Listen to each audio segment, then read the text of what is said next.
Hi guys, I hope we're all visible and audible. यहाँ पे एक बार प्लीज कंफर्म कर दो, so मैं एक बार कंफर्मेशन ले लेता हूँ. So if you're visible and audible, we can quickly start with this. So this is you could say one of the very unique sessions we are doing because we haven't done sessions with so many educators in one go, and it's going to be extremely fruitful and helpful for all of you because we understand that you have a lot of problems, particularly in the last 20 days preparing for the exam. So we will be making sure that we give you our, you could say, mantra for success. So we have educators for every subject in this particular session, and you can discuss your specific problems with them. So what we are going to be doing here is we are going to be giving you obviously some general tips about how to prepare for CLAT in the last 20 days. And also we're going to be telling you solutions to specific subject problems as well. So we have, as I told you, educators for every section here.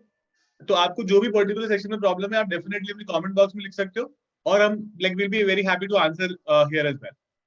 Right, so this is Keshav Valpani. We have Kushagra sir, we have Kriti ma'am, we have Nidhi ma'am, we have Kriti Bhatnagar ma'am as well. We have Rabia ma'am and Ayushi ma'am joining you today, and we are going to be discussing some very important stuff in this particular session. So I think we can start now. I think we should start with Kushagra sir. Sir, we would really like to know the basic of the preparation. Like we've all been at this stage at some point in time, और वो last के 20-25 दिन have always been कि बहुत जल्दी जा रहे हैं, कभी जा ही नहीं रहे. So how to tackle that? Sir, you're on mute. आपको unmute करना पड़ेगा. Hello everyone, hi all the students, and I know कि this is like a very stressful time. बहुत ज़्यादा ये stress रहता है कि क्या करना चाहिए और क्या नहीं करना चाहिए. One thing that I would start to begin by telling all of you कि बहुत ज़्यादा नई चीजें करने की जरूरत नहीं है. Last 10-15 days में you don't have to like look for new material. ज्यादा नई चीजें करने की कोशिश करने में क्या होता है, जो चीजें हमें पता होती है उसमें बहुत कंफ्यूजन हो जाता है. So stick to what you have been doing. जो टेक्निक से चीजें कर रहे हो उनको शार्पन अप करना बहुत ज्यादा जरूरी है. चीजों को क्लैरिटी लानी. Exam is more about knowledge की तरह, वो आपका मेंटल टेस्ट भी कर रहा है. तो मेंटल फोर्टिट्यूड आप जितना स्ट्रांग रखोगे उतना ही. सो मेंटल फोर्टिट्यूड में when I say that it means कि आपको मेंटली स्ट्रांग रहना है. Whatever you have been doing, आपने जो भी पढ़ा है जिस भी सब्जेक्ट के लिए, you have to be confident about it कि मैंने जो पढ़ा है वो ही आएगा, या नहीं भी आता है I know the way around it, and then you have to progress. बहुत ज्यादा ये नहीं सोचना है कि ये नया मटेरियल मैंने कहीं से सुना है, किसी और कोचिंग से, क्या किसी फ्रेंड ने ये नोट्स रेफर करे या ये किताब पढ़ लेता हूँ लास्ट मिनट में. उस तरीके की चीजों से क्या होता है, बहुत ज्यादा एक्स्ट्रा स्ट्रेस बिल्डअप होता है आपको, बल्कि अपना स्ट्रेस कम करने की जरूरत है. So that is one way that I would suggest. I think Keshav इसी क्लैरिटी के साथ सबको रहना चाहिए for their preparation for the coming 15-20 days.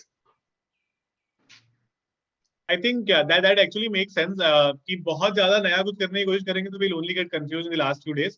So it's better कि we revise new things, we practice on a daily basis so that we take the momentum into the exam with us. Now I'll forward it to Kriti Bhatnagar ma'am. Ma'am, what would you like to suggest students particularly in the last 20 days? Because I'm sure सबकी class में ये बहुत सारे students आ रहे हैं कि ma'am हमको मतलब स्ट्रेस हो रहा है, अब तो ऐसा लग रहा है कि बस अब जान निकल जाएगी हमारी. So how do we proceed with that? Hi Keshav sir, how are you, and everybody else also. So guys, I know this is a very I think this is one question that every student is facing right now. सबका यही problem है कि मतलब मेरे को ऐसा लगता है कि आपने इतने टाइम से प्रिपरेशन करी, आपने कुछ बच्चों ने 3 महीने पहले, कुछ बच्चों ने 1 साल पहले, but what is going to matter is कि लास्ट 1 मंथ में आप स्मार्ट हो कि नहीं हो. ठीक है, तो हमेशा क्वांटिटी मैटर नहीं करता है, क्वालिटी मैटर करता है. तो सबसे पहली चीज तो मैं आपको बोलना चाहूंगी कि आपके जो मॉक्स होते हैं ना वो बहुत ही ज्यादा इंपॉर्टेंट होते हैं. ये जो लास्ट 1 मंथ है ना, आपको बहुत ज्यादा फोकस करना है कि आपने अभी तक जो मॉक्स दिए, आपने जो भी उसमें गलतियां करी थी, आपको वो याद है कि नहीं है. आप एक बार बैठ के उनको ना फिर से देख लो कि आपने क्या क्या गलतियां करी थी, कौन सी चीजों पे आपने वर्क किया है, कैसे आपने अपना स्कोर 20 से आप 100 लेके आए हो या 20 से आप 80 लेके आए हो, जैसा भी आपका स्कोर हुआ है. So first of all you have to focus on that. Secondly, आप जब एक बार उस चीज पे फोकस करोगे तो आप रियलाइज करोगे कि अभी भी यार मेरे 2-3 चीजें हैं जो मेरे से नहीं बन रही हैं. जैसे कि हो सकता है स्ट्रेंथनिंग के क्वेश्चन हो सकते हैं, लीगल का कोई टॉपिक हो सकता है, जीके के कुछ चीजें हो सकती है. सो आपको उनकी कॉन्सेप्ट्स की क्लासेस देख सकते हो, आप अगर उन कॉन्सेप्ट्स में वीक हो, या फिर आप ऐसा कर सकते हो कि आपने अगर नोट्स बनाए हैं अभी तक तो वो आप नोट्स रिवाइज कर सकते हो, उन्हीं टाइप के क्वेश्चंस को और प्रैक्टिस कर सकते हो. Third is going to be कि आप पहले तो टैकल करो कि कौन से पर्टिकुलर सेक्शंस में आपको प्रॉब्लम आ रही है. जैसे सीए याद नहीं रह रहा, this is something that I think every student faces कि मैम मुझे नहीं याद रहता ना, मैं दो ऑप्शन पे आता हूँ और लगाता ही गलत आंसर हूँ. तो ऐसे जो भी आपके टॉपिक्स है वो आप बैठ के फिर से रिवाइज करो. सीए की इतनी सारी क्लासेस हो रही है, वो क्लासेस करो. टीचर्स आपके पुराने रिविजन ले रहे हैं, वो रिविजन करो, क्विजेस करो, तो आपको भी कॉन्फिडेंस बिल्डअप होगा कि मुझे आता है. And lastly I think Keshav sir, it's very important कि ना आप मेंटली प्रिपेयर्ड रहो, क्योंकि एग्जाम कभी ना कभी तो आना ही था. ठीक है, इवन इफ मतलब आज नहीं आता तो मई में आता, जून में आता, जुलाई में आता. मुझे पता है आप ये बोलोगे कि मैम लेकिन टाइम ज्यादा मिलता ना, बट आप कभी प्रिपेयर नहीं होते. मतलब एंड मोमेंट तक आपको यही लगता है कि यार और थोड़ा सा और थोड़ा सा और थोड़ा सा. तो आई थिंक इट्स गुड कि अब 1 महीने में आपका सारा ये जो सर दर्द है कि होगा नहीं होगा खत्म हो जाएगा.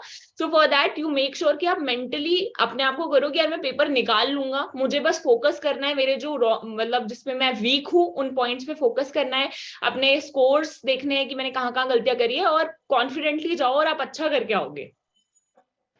I think yeah, that's very true. मतलब I think that makes a lot of sense कि हमको बहुत ज्यादा stress लेके तो we will only going to make Yeah.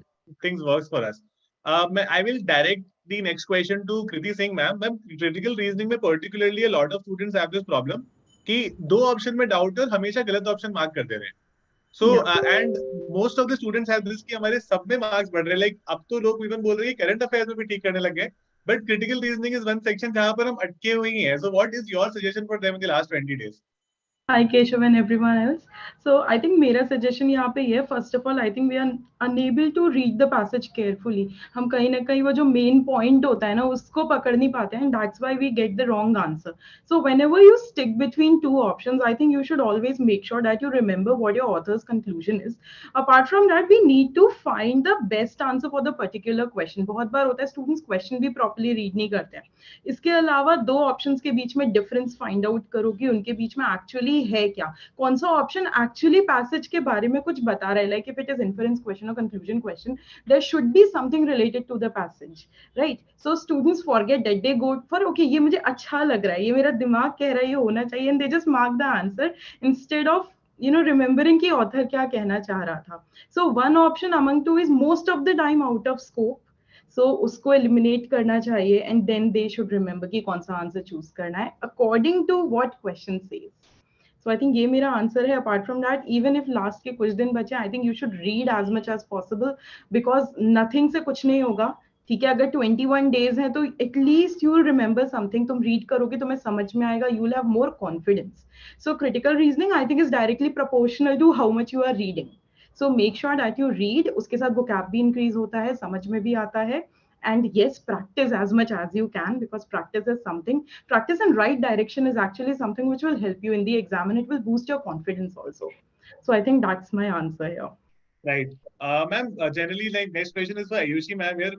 Ma'am, generally क्या होता है जब हम पेपर खोलते हैं तो सबसे पहला पेपर सेक्शन जो हमें दिखता है वो इंग्लिश होता है, and majority chunk starts from that section.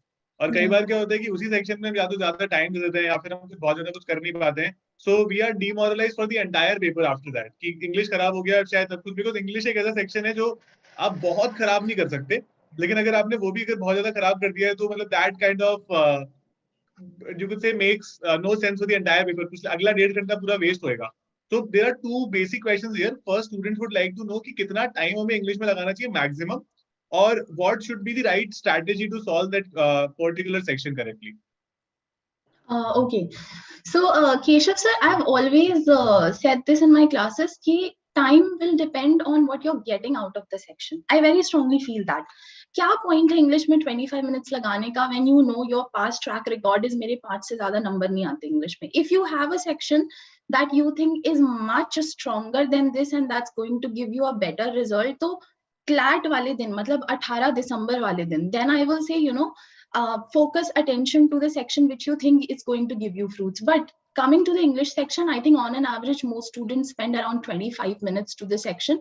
जो लोग थोड़ा सा ज्यादा टाइम लगाते हैं वो 30 minutes लगाते हैं. I've also come across some students जो 35 minutes लगाते हैं, and this is where I say अब ये बहुत ज्यादा हो रहा है. This is where you need to stop, because what you'll do, you'll end up giving unnecessarily extra time to the section. It doesn't deserve more than 30 minutes in any scenario.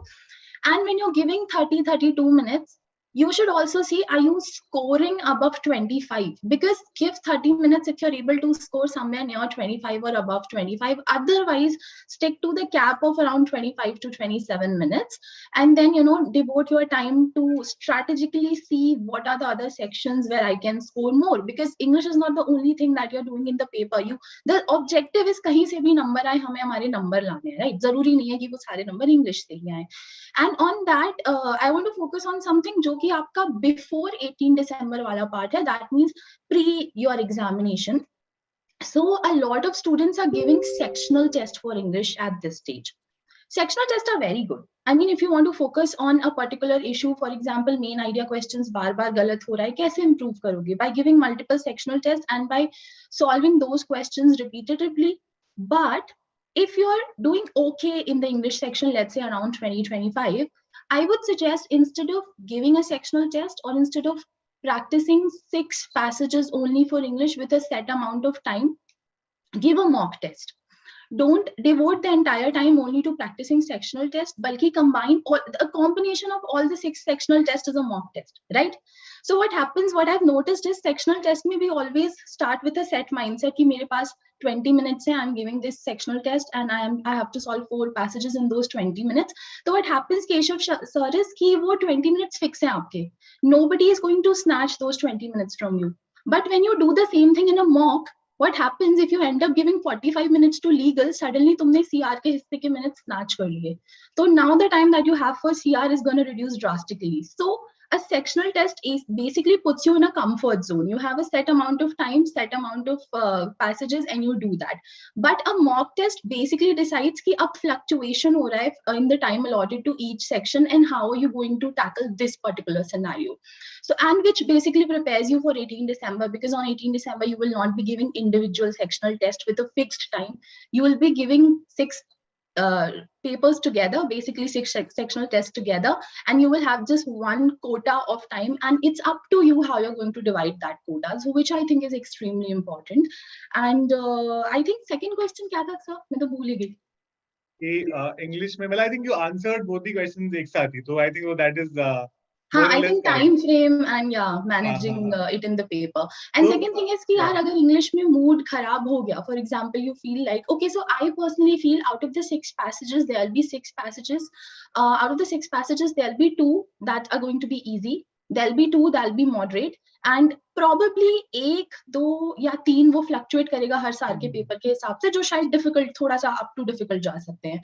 So इतना खुद पे भरोसा रखो कि easy passages पक्का आएंगे, कम से कम 2 easy passages definitely आएंगे तुम्हारे इंग्लिश के सेक्शन में, तो you will be able to score at least those 10 marks. वो 10 मार्क्स तुम्हारे कहीं नहीं जाने वाले हैं. तुम्हें शायद उस वक्त डर लग रहा होगा यार ये मेरा खराब जा रहा है, बट ट्रस्ट योरसेल्फ, 10 नंबर तुम पक्का लाओगे. Then there will be 2 passages जो डेफिनेटली मॉडरेट हो सकते हैं, एंड वो मॉडरेट पैसेजेस भी ऐसे होते हैं जहां पे एवरीबडी हैज अ चांस कि तुम आउट ऑफ 5 मतलब आउट ऑफ 5 क्वेश्चंस 3 क्वेश्चन तुम सही कर सकते हो. तो that gives me an average कि 15-16 नंबर तुम्हारे डेफिनेटली आएंगे इंग्लिश में, और अगर इतना भी आता है तो you still have a chance of clearing that. Now if you want to score higher than that, then तुम्हें ये जो 20 दिन बचे हुए हैं, जो 30 दिन बचे हुए हैं, you have to work really hard during these days. We'll talk more about that later, but I think that answers the 2 questions. So. Yeah, I think ये बहुत important है. साथ साथ जैसे बहुत सारे educators ने बताया कि practice and you could say certain concepts become very relevant in the last days. So for that, I think आपको ये पता होगा कि Unacademy has brought a new, you could say, offer for you guys, wherein there's a new batch will be starting. ठीक है, इस batch को हम start, in fact हमने start कर दिया है, और I think everybody knows कि Unacademy पे एक subscription के साथ you can actually attend all the batches, and that is something that you can do. तो आप लोग यहाँ पर ये देख सकते हो कि there's a new batch जिसमें we are running a 45% off right now. ठीक है, हम लोग 45% off यहाँ पर run कर रहे हैं, which you can definitely join. तो the prices have been slashed. You can use the code of your favorite educator and start preparing right now. तो अभी क्या होगा कि a lot of students are not very comfortable in live classes in the sense कि अब बहुत कम time बचा है, तो कितना प्रैक्टिस करें, कितना क्या करें. You guys can definitely go for certain recorded classes also. तो जो recorded classes होंगी वो आपको काफी ज्यादा हेल्प कर देंगी यहाँ पे, because you want to do it at your own pace. कई बार ऐसा होता है कि मैं बहुत रात को पढ़ना मुझे पसंद है, मैं 2-3 बजे तक पढ़ लेता हूँ. कई बार मुझे सुबह 5 बजे उठ के पढ़ना पसंद है. तो क्लासेस हमेशा रात को 3 बजे सुबह 5 बजे नहीं हो रही होगी, तो आप अपने हिसाब से recorded classes भी देख सकते हो. That is an Unacademy advantage that you can actually reap in the last 20 days. So we have slashed the price at like the record low now, and you can definitely get a 10% off on this as well. So you can definitely go for it, and this could be extremely helpful because आप सारे educators से पूछ सकते हो कि उनकी कौन सी classes आपको देखनी चाहिए, and you can definitely pick your educator for your respective subjects and start working on that as well. So it's going to be extremely helpful. Now I will move back to the questions here where I will be directing my next question to Nidhi ma'am. Ma'am आप है ना बहुत ही अच्छा मैंने देखा है रोज you do that newspaper analysis and all that. सुबह सुबह बच्चों को पता चल जाता है कि दुनिया में चल क्या रहा है. अब मेरे को ये प्रॉब्लम है, lot of students keep asking us कि सर न्यूज़पेपर पढ़ने कब तक है, बिकॉज एक आदत तो डल गई है. तो कब तक current affairs ideally should they do, और उसके बाद में they should stop doing and only just revise. तो what should they do with respect to that? So current affairs आपको एग्जाम के पहले के 12 मंथ्स के कवर करने होते हैं. That's what consortium also says, right? So December exam है तो अंटिल 18 ऑफ दिसंबर को आपका एग्जाम है, तो कम से कम फर्स्ट वीक ऑफ दिसंबर तक के कवर करने चाहिए आपको. Current affairs at least end of नवंबर तक के तो करने ही चाहिए, right? And that is one question. And GK की प्रिपरेशन में स्टूडेंट्स ऐसा फील करते हैं कि मैम अभी रिसेंट मंथ्स का हमारा हो गया, 3-4 मंथ्स का फिर भी याद रह रहा है, बट पहले के मंथ्स का बिल्कुल भूल गए. दिसंबर, जनवरी, फरवरी हम लोग कंप्लीटली पहले का तो कंप्लीटली भूल गए. तो उसके लिए अभी रिवाइज करना है. लास्ट दीज 20 डेज आपको रिवाइज करना, और बैकलॉग क्लासेस भी बहुत सारी हो रही है यूट्यूब पे, अनअकैडमी प्लेटफॉर्म पे, वो भी आप देख सकते हो by using that 1 month subscription thing. जिसने भी अभी तक नहीं लिया है वो भी वो यूज करके कर सकते हैं, right? So that is one thing. And one more thing about strategy I wanted to cover is बहुत सारे students अभी ये बोल रहे हैं कि मैम 50 to 60 के बीच में मॉक्स में आ रहा है, and we are planning on giving up. हम लोग ये वाला अटेम्प्ट कभी शाने देंगे. So don't do that guys. आपने रजिस्टर भी कर लिया है, सब कुछ है, आपको गिव अप बिल्कुल नहीं करना है. लास्ट 20 डेज जो भी सोच रहे हैं कि हमसे अभी नहीं होगा, ये अभी होने ही नहीं वाला है, don't do that. रिजल्ट्स का नहीं सोचना है. give your 100%. अभी आप लोग को 100% दे के आपका कंप्लीटली आपका पुट इन करिए. जितना हो सके उतना प्रैक्टिस कीजिए, जितनी हो सके सेक्शनल टेस्ट दीजिए, and try and give it your best. That's what I would like to say. I think that's very true. अब एक और बहुत अभी a lot of students are asking this कि काफी सारा टाइम ना OMR में भी लग जाता है. ठीक है, अब OMR में भी लग जाता है. तो I would ask this to Rabia ma'am. मैं राबिया मैम को नाराज नहीं करूंगा, मैम बोलेगी कि आपने मतलब मेरा तो रह गया. तो मैम या OMR is basically that a lot of students feel कि तो 5-7 मिनट लग जाते हैं. तो there are 3 ways of doing it. कई बार एक क्वेश्चन की बात कर लो, कई बार एक सेक्शन की बात कर लो, कई बार एक पैसेज की बात कर लो, कई बार एंड में कर लो. So what is your ideal way of going when we go to OMR filling, which does not waste a lot of the time also? See, I would usually पहले तो सर मैं आपको मतलब ऐसा क्यों बोलूंगी आपको. नहीं, मैं आप थोड़े से ऐसे मुझे देख रहे थे, मुझे लगा कि नहीं राबिया मैम, मैं आपको next is Rabia ma'am. I'm just kidding ma'am. Anyway, carry on. अरे I know. अच्छा, अब मैं क्या बोल रही हूँ, मैं यूजुअली अपने जब भी मैं किसी भी एग्जाम को देती हूँ, I usually do it in a section wise manner.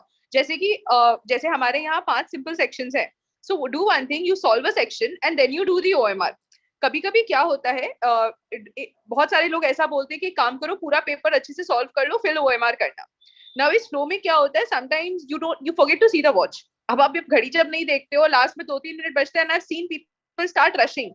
And वो rushing में ना OMR में you're bound to make mistakes. मतलब 100% होगा कि आपका जो एक ऑप्शन होगा तो आप सी लगा दोगे या बी के लगा दोगे, यार एक लाइन से सारे आंसर्स एक के बाद एक गलत होते जाएंगे, because you might be skipping some questions. That's very natural कि कुछ एक क्वेश्चंस आप स्किप करोगे ही करोगे. तो एक तो सबसे बड़ा पॉइंट वो आता है कि आपका जब आपके सामने जब शीट है, जैसे आप इंग्लिश कर ले रहे हो तो आप इंग्लिश मार्क कर लो, आपने करंट कर लिया है आप करंट मार्क कर लो, आपने सीआर कर लिया अब आप सीआर मार्क कर लो. That is the easiest way of looking at an OMR sheet. That is the most simple, that is the most simplest way. It will help you in solving, it will help you in understanding how to do your paper. आप time to time mark भी कर लोगे, last minute rush भी avoid करोगे. I think इसमें ये भी अच्छी बात है कि कई बार हम अगर पूरा कर रहे होते हैं तो एक अगर गलत हो गया तो वो सारी लाइन से गलत हो जाएंगे. Exactly, that's what I'm saying ना. हाँ. Exactly. Right. Okay. I'll ask one last question and then we'll end this. My last question is to Kriti Bhatnagar ma'am. Ma'am legal में स्टूडेंट्स को मेजरली ये problem होता है that it takes a lot of time to solve it. And obviously ये होने ही वाला है that पिछले 3 साल में भी हुआ है कि कुछ मिसलेनियस लॉ से क्वेश्चन आते हैं जो फर्स्ट टाइम दिखते हैं, आजकल कभी क्लैट में वो देखे नहीं गए थे। तो मैं फर्स्ट क्वेश्चन इज कि what is the ideal time taken for this particular exam, और second is how to deal with those kinds of question. आपके पास 1 मिनट 30 सेकंड आपका समय शुरू होता है अब। So Keshav sir, I think legal reasoning में ऐसा सबके साथ होगा। देखो आपने जितनी पढ़ाई करी है उतनी दूसरे बच्चों ने पढ़ाई की है। जो मेन लॉज हैं वो सारे बच्चे पढ़ के आते हैं। अगर कोई बहुत out of the blue topic आता है वो सब बच्चों के लिए out of the blue topic है। जैसे हमने क्लैट के सैम्पल पेपर में भी देखा कि सारे passages were out of blue. तो ऐसे केस में आपको ये ध्यान रखना है कि जितने पानी में आप हो उतने पानी में बाकी बच्चे हैं। Don't panic first of all. Secondly आप यहाँ पे, मैं यूजुअली बोलती हूँ अगर टॉपिक आता है तो पैसेज मत पढ़ो। अब पहली बार पैसेज आया है तो टॉपिक ही नहीं पता। अगर आप सैम्पल पेपर देखो, all the answers in legal reasoning were in the passage itself. So ऐसे में योर स्ट्रेटजी मस्ट बी कि आप पैसेज को थोड़ा फोकस के साथ पढ़ो। Treat it as a CR question. आप उसे लीगल रीजनिंग सोचो ही मत, सीआर की तरह आपको पैसेज में से ही आंसर निकालना है, ठीक है। हो सकता है कि 35 minutes is the time usually taken for legal reasoning, तो 35 to 40 मिनट्स। तो यूजुअली ये होगा कि आपको आंसर जो है पैसेज में ही मिल जाएगा। आपका हो सकता है एक आध पैसेज छूट जाए, पर वो सबके लिए छूट रहा होगा। अगर पैनिक करके गलत कर दोगे तो तुम्हारे नेगेटिव में मार्क जाएंगे। उससे बेटर है कि आप आंसर कर लो, धीरे धीरे पूरा फोकस के साथ पैसेज को पढ़ो। एक पैसेज आप 2 मिनट में पढ़ते थे 3 मिनट में पढ़ लो, कोई बात नहीं, कुछ क्वेश्चन छूट जाएंगे पर एक्यूरेसी सही रहेगी। तो वो सब बच्चों के लिए, फिर सब पैनिक कर जाते हैं तो आप नहीं करोगे तो you got it. That makes a lot of sense actually। मतलब वो है ही कि rather than solving all 8 passages एकदम बढ़िया पूरे 40 नंबर लाएंगे, से बेटर कि अगर आप 7 कर पा रहे हो तो वो अच्छे से कर लो। हाँ। So I hope that a lot of doubts were cleared here, and thank you so much all the educators for taking time and joining this. And we're going to be ending this. Thank you so much guys for coming here and asking so many doubts from us. And that is it from our side. Let's crack it.